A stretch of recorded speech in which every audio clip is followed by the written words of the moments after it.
What matters in life also matters in business. How can AI help to focus on what really matters? To attract the best people and support them. To make every employee a success story. Over the next 30 minutes, we'll answer those questions and more. Welcome, I'm Sonya Barlow, and I'm live in Lisbon, Portugal. Coming up on Success Connect Virtual, we'll dig into the top trends in HR and look at how AI is already transforming workforces.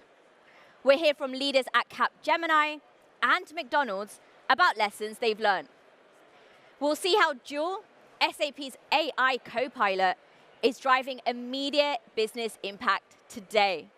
And Dan Beck, President and Chief Product Officer at SAP SuccessFactors, and Lara Albert, Global Vice President of Product Marketing at SAP SuccessFactors, join us to talk about all the big news from the Success Connect keynote. That's all coming up, so let's get started.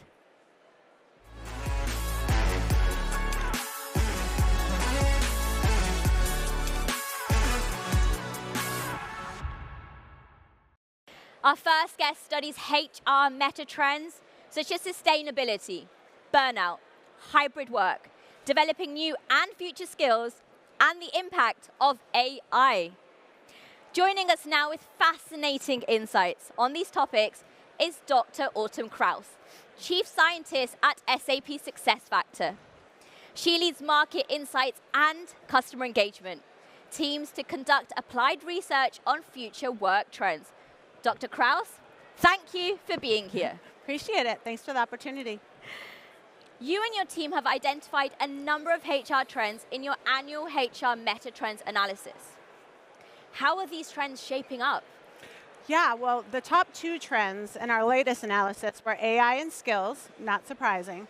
And I have to say that certainly they've exploded as we anticipated, and obviously going to continue to do so. On the AI front, it's like the basis of pretty much every HR and workforce conversation. So in that instance, the key themes are things like how to increase AI adoption by employees at work, how to realize real tangible benefit from the implementation of AI, like productivity gains, and how to deal with complex issues like data security, privacy, compliance regulations, all the sticky topics. On the skills side, also a giant trend. But here the focus is more on first, basically how do we find the skills of our workforce, know what they are in the first place, and then secondly, how do we figure out what ones we need in the future, and the third piece being really closing the skills gap, either through internal mobility, development, or external sourcing. I think the most interesting thing is that clearly there's a lot of connectivity between the two. And so in our research, we find that one of the key workforce skills that organizations are identifying are AI skills. And certainly the other key piece is that really AI is going to allow for all the fancy skills stuff to finally happen. So things like skills infrastructure, skills validation, skills inference, they're all going to actually come to fruition because of AI. Well, thank you for sharing. I mean, skills is indeed a key topic organizations are grappling with. How to essentially become more skills-based. You've mentioned your team have studied this topic. So what are your key takeaways that you can share with our audience today? Yeah, for sure. We have absolutely studied this topic. So we studied it for 6 research programs over the course of 5 years. We conducted 278 HR leader interviews, collected almost 10,000 global data points from employees and managers. So we have a point of view on this one, for sure. First and foremost, not every organization really needs or wants to be fully skills-based. It's really important to recognize that we actually identified 4 different approaches for how much or in what ways organizations should embed skills in their people practices. And so the first step would really be finding the fit-for-purpose version for that company. And then secondly, one of the things we found through our employee research is that focusing on skills is not just an organizational win. Our research showed that employees said that if they knew that their organization based more decisions about them on their skills, they'd be more likely to be motivated at work, to learn new skills, have a better employee experience, even perform better in their roles. And so there's a lot of opportunity to really emphasize skills, both in your strategy, but also in your products, like what SuccessFactors is delivering. AI was a #1 meta trend and is the hot topic, so let's talk about it.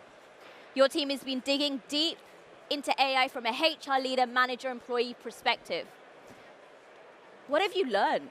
Well, there's a lot of interesting things that are happening. This is the moment of AI, a lot of interesting data that we've identified ourselves. I think from the employee and manager perspective, we've seen positive trends in AI sentiment over the course of our research programs of the past few years. For example, the vast majority of both employees and managers, really about 80 to 85% of them, have indicated that they feel positive about the use of AI at work.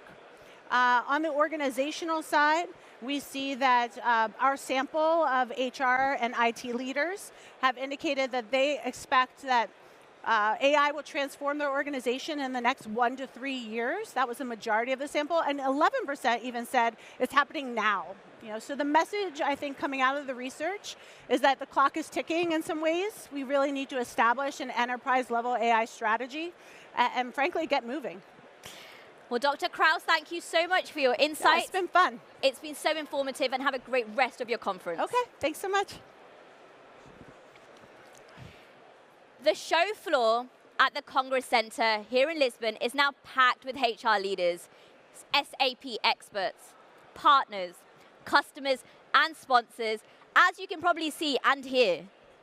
Earlier, our roving reporters, Babatunde Ojo and Susie Thomas, took us on a sneak preview through the Success Connect Central Showcase to hear the story of one company's HR transformation.